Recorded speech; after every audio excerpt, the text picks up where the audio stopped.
Hello, Sentinels! This is the One Universe, and today, the truth comes to light. Did you know that the ending you saw in the theaters for Fantastic Four was not the original plan? Marvel filmed another post-credits scene, with another character, another atmosphere, and a completely different message. And the reason for the change is darker than it seems. If you love this universe as much as we do, and want to continue having access to unofficial versions, behind-the-scenes secrets, and clues that almost no one is talking about, subscribe now.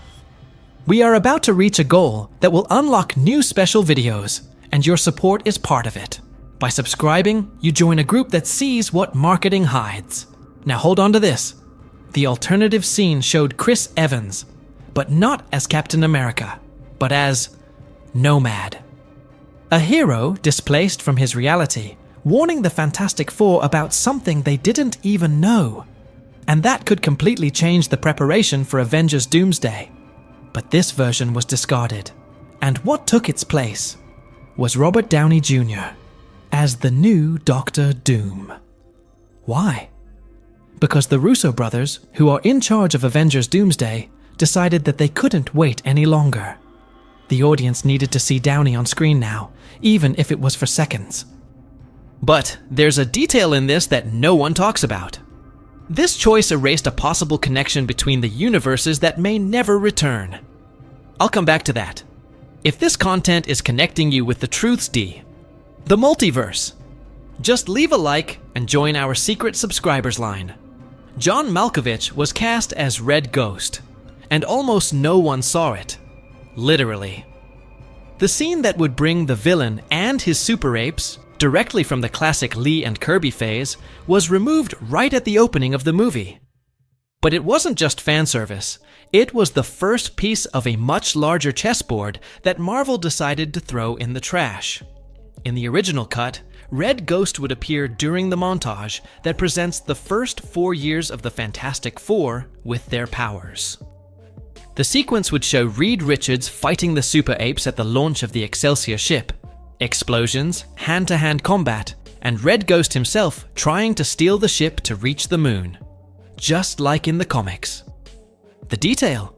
This scenario would be visually reused at the end when the villain Galactus' planet invades the solar system, passing by the moon where, briefly, we would see an abandoned base with the Future Foundation flag planted.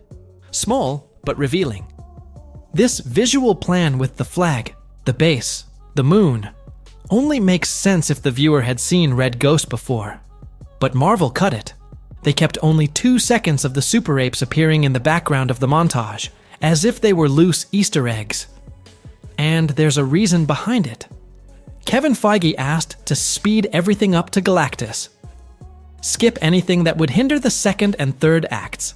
The result? Scenes with the potential to expand the universe's lore were diluted in almost invisible flashes. And this is not just a loss of content, it is a loss of reference. Because the Red Ghost, in the comics, is one of the first villains to use cosmic radiation as a weapon, just like the Fantastic Four. His confrontation with Reed on top of the ship would have created a symbolic mirror. 2 scientists who dealt with the same power, but followed opposite paths. One created a team. The other modified animals to dominate space. But that was cut. And the most curious thing is that the Red Ghost still appears, discreetly, in the post-credits scene. In an animated version, on the TV of the alternate universe, where the Fantastic Four are portrayed as characters in a cartoon. A comedic nod that should have been a payoff for something bigger. But without the previous build-up, the scene becomes a loose joke. And there's something in this payoff that no one noticed. Marvel sold a quick montage, but the plan was different. The opening of the film, which now passes in seconds like a TED Talk-style summary, was actually conceived as a miniseries within the film. 4 entire years of battles, team evolution, and uniform changes, all of that was compressed. But there was a denser, visually richer version that did something rare. It respected the classic chronology of the comics. The original idea was simple. to show the rise of the Fantastic Four as celebrities and global heroes, fighting against classic villains in sequence, with recreations of iconic covers like Fantastic Four Number 1, where they faced the monster Giganto. The sequence would also include his first appearances in the blue and black suits, directly inspired by Jack Kirby's design. This visual phase harks back to the 60s, both in tone and body language, and served as a nostalgia capsule for old fans and a rich introduction for the new ones. But all of this was dismantled. Instead of seeing each confrontation as part of a continuous narrative, the editing was reduced to screen flashes with names, explosions, and repeating faces. Even the use of classic uniforms was lost in the fast pace. And this is not a detail. In terms of symbolic construction, changing the dark blue suit to light blue signals a phase change. The first represents the origin years, the second marks the team's maturation. Without this visual contrast, and without the screen time that would show this development, everything seems like a collage. In the trailer, there is a frame with the team on stage, under applause, lights, and cameras. The curtain opens, the four emerge as pop stars. This moment should mark the transition from montage to the main narrative, a kind of final act of fame, where Ted Gilbert concludes his narration, introducing them to the world. And it is precisely at this point that they receive the alert on the watches and rush to the Fantasticar. But again, this scene was cut in half. The version with Franklin Richards present, which appears at the end of the film, was used in place of this first one, and the symbolic impact disappears. More curious? This original montage ended with the beginning of a recurring joke in the movie, Ted Gilbert trying to interview them and being interrupted by mission alerts. Marvel would use this as a comedic repetition at the end, creating that narrative cycle that reinforces rhythm and identity. But the choice to cut it, again for pacing, even harmed the humor. And this wouldn't just be a joke, it would be a narrative bridge. But it was abandoned. And there is an even more glaring absence in this block, and that's what we're going to talk about now. He is the muscle of the team, but what they cut from him was pure heart. The deleted scene of Ben Grimm participating in a reality show inspired by the classic The Dating Game was not just a joke. It was one of the few attempts in the script to show the emotional and vulnerable side of the character. A stone giant who still dreams of connection, romance, normalcy. In the original cut, the segment would take place during the opening montage, reinforcing the celebrity status of the team members. In the show, Ben would introduce himself in the dark, describing his qualities, while a woman decided which of the participants she wanted to go out with. The revelation would come at the end. She chooses Ben, and only then sees his appearance. The timing of her reaction would be crucial, because unlike the obvious comedy, she wouldn't show shock or disgust. Just surprise, followed by acceptance. A break from the stereotype. A subtle but clear defense of empathy over appearance.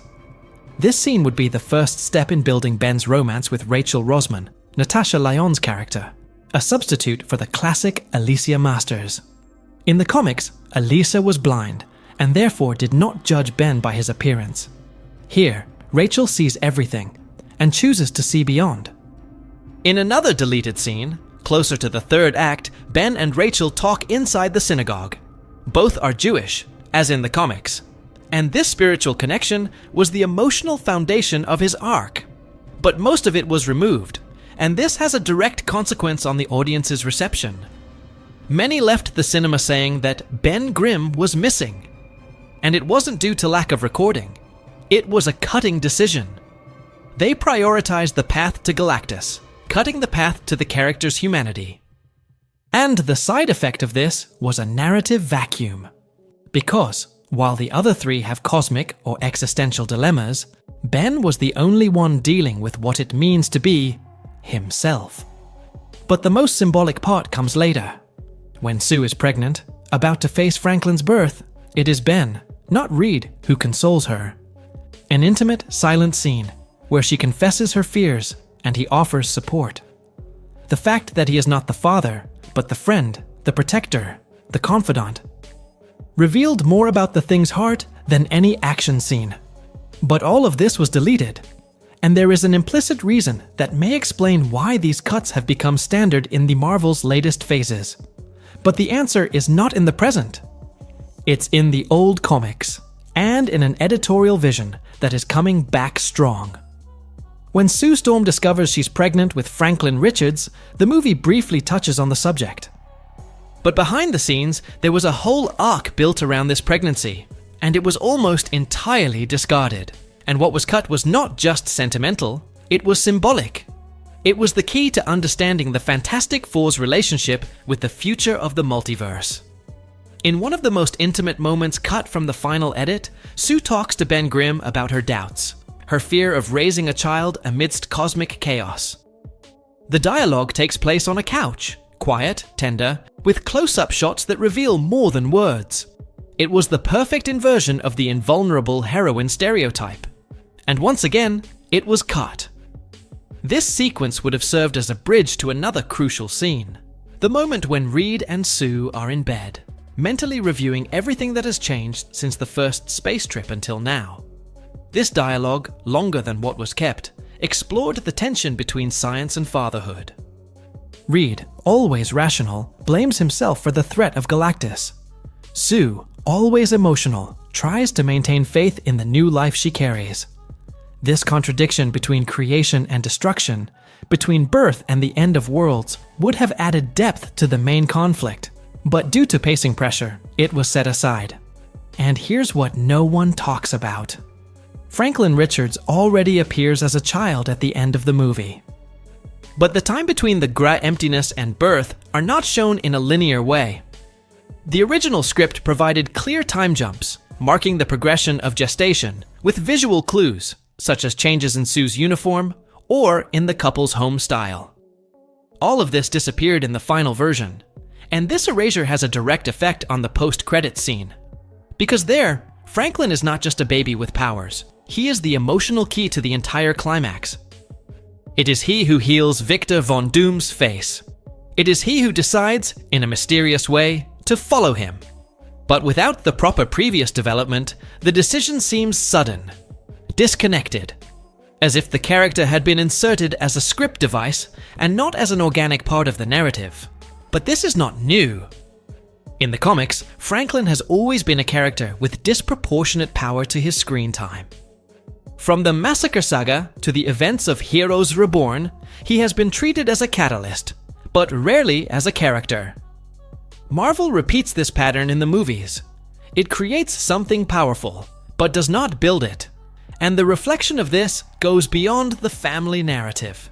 It has a direct connection to Reed Richards' guilt, and with the true reason for Galactus' arrival. That changes everything. There is a phrase said by Reed Richards that almost went unnoticed.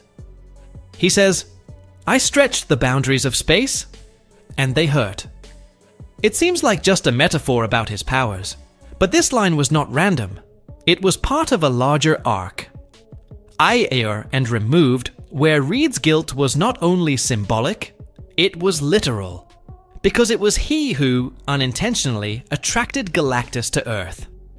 In the original script, there was a detailed subplot involving tests of a quantum teleportation device developed by Reed. During the early scenes, he experiments with a technology capable of breaking the barrier between dimensions, something that, in the MCU, always comes with consequences. The energy needed to activate the prototype would have been recorded light years away by Norrin Radd, the Silver Surfer. In the comics, that's exactly what attracted Galactus.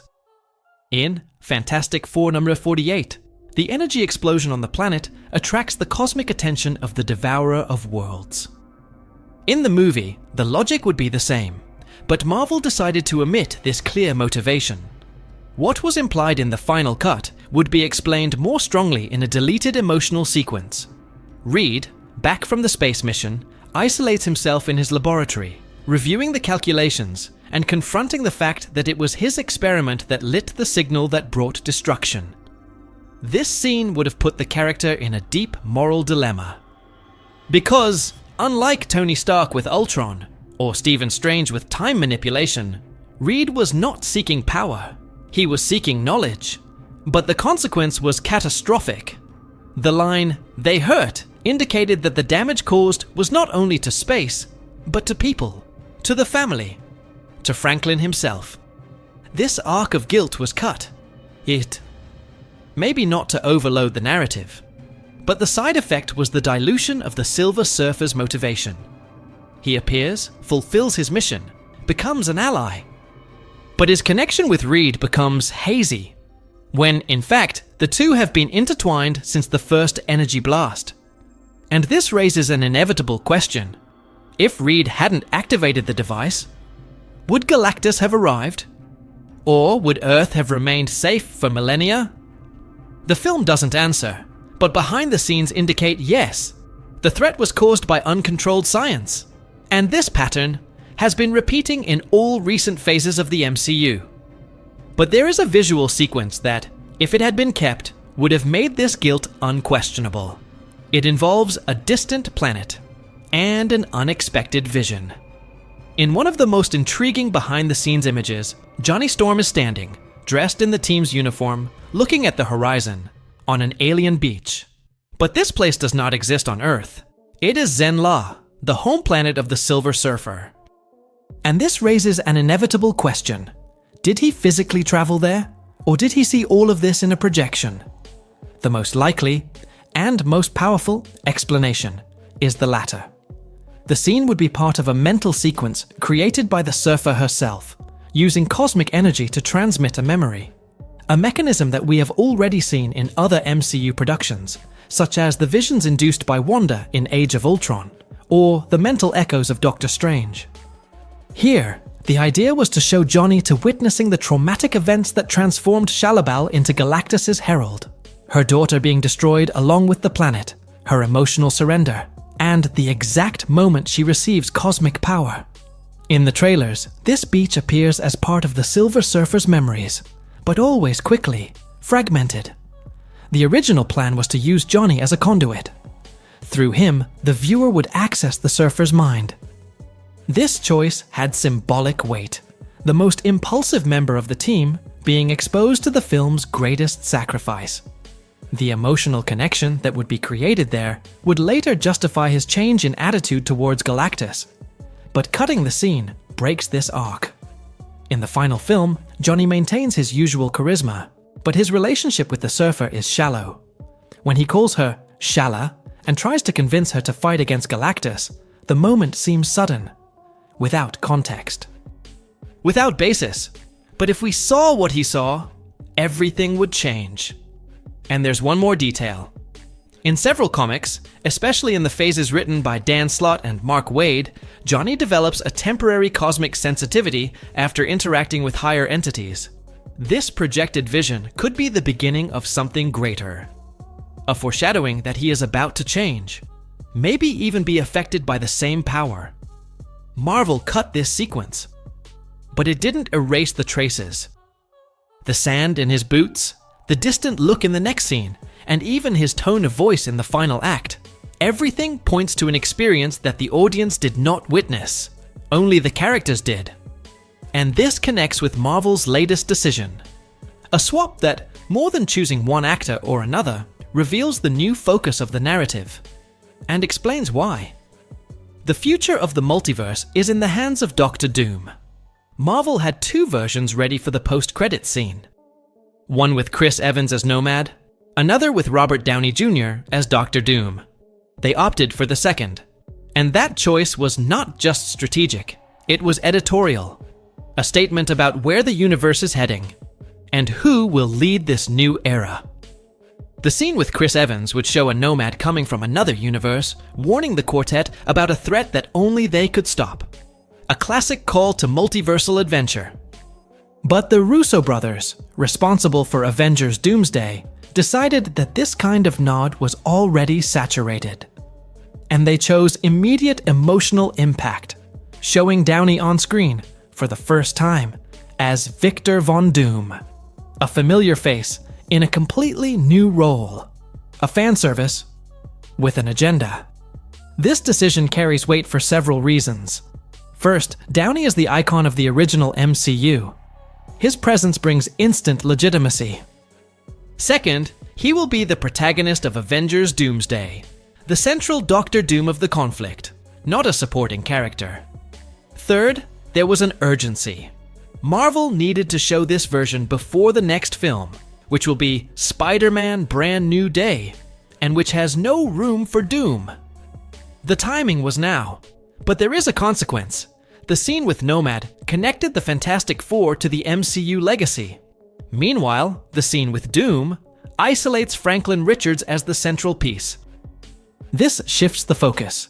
Instead of heroes trying to prevent a disaster, we have a father dealing with a son who can destroy, or save, the multiverse.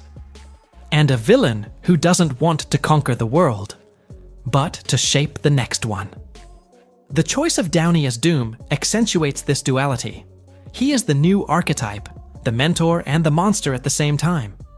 And notice, in the scene, Franklin uses his powers to heal Doom's face. But this is not just redemption, it's a silent pact. Franklin is joining him, not being kidnapped, and this moral ambiguity defines the entire next phase. Instead of heroes against villains, we will have families divided by ideology. Parents, children, versions of themselves on a collision course. The new multiverse is personal. Marvel abandoned the version with Chris Evans because it represented the old model: alert, external threat, mission. The version with Downey anticipates the new paradigm: bond, legacy, manipulation. And this leads us to one last theory. Because if all of this was built on cuts, alternative versions, and editorial decisions, maybe what we saw in theaters is not the official beginning of the Fantastic Four. Perhaps the reboot has already quietly begun, and the signs are all there. Everything that Marvel removed from this film, and everything they chose to leave, points to a bigger idea. The Fantastic Four we saw may not be the first, and maybe not even the last. The only one. There is a growing theory among backstage fans. Marvel has already started an internal soft reboot within the multiverse itself, and the Fantastic Four is the laboratory. Let's look at the clues. First, the excess of deleted scenes that recreate canonical moments from the comics, but are eliminated before the audience can get attached. Second, the look of the suits, which quickly changes from the classic phase to the most recent one without narrative transition. Third, the absence of a clear timeline. Sue's pregnancy, the time jumps, Franklin's age, everything seems intentionally not fixed. But the most obvious sign is in the final scene with Doctor Doom. Franklin Richards interacts with him not as a helpless child, but as an entity with consciousness and power. If Marvel decides to apply the same principle as in the comics, where Franklin creates alternative realities, what we saw may have been just a simulation, a test iteration, a disposable universe within a large editorial experiment. In the comics, this has already happened. During Heroes Reborn and Secret Wars, Marvel used alternative versions to reshape the status quo without needing to explicitly reset everything. And now, with the arrival of Avengers Doomsday and the use of 8-2-8 as the main universe for events, what is being tested is the audience's acceptance. Marvel is observing which version of the Fantastic Four works. Which Doom generates more engagement? Which Franklin can sustain the next phase? And if that's the case, the movie you watched is no longer canonical. It is the echo of a possibility, an Elseworld disguised as a debut. And in this context, the deleted scenes gain new value. They are not cuts. They are fragments of coexisting realities. Proof that the reboot has already begun, but no one was informed. And now the question remains: if this quartet is not the definitive one, who is? Or better yet, where is the true quartet of the MCU? If you think this theory makes sense, or if you notice something in the movie that confirms or contradicts this, comment down below.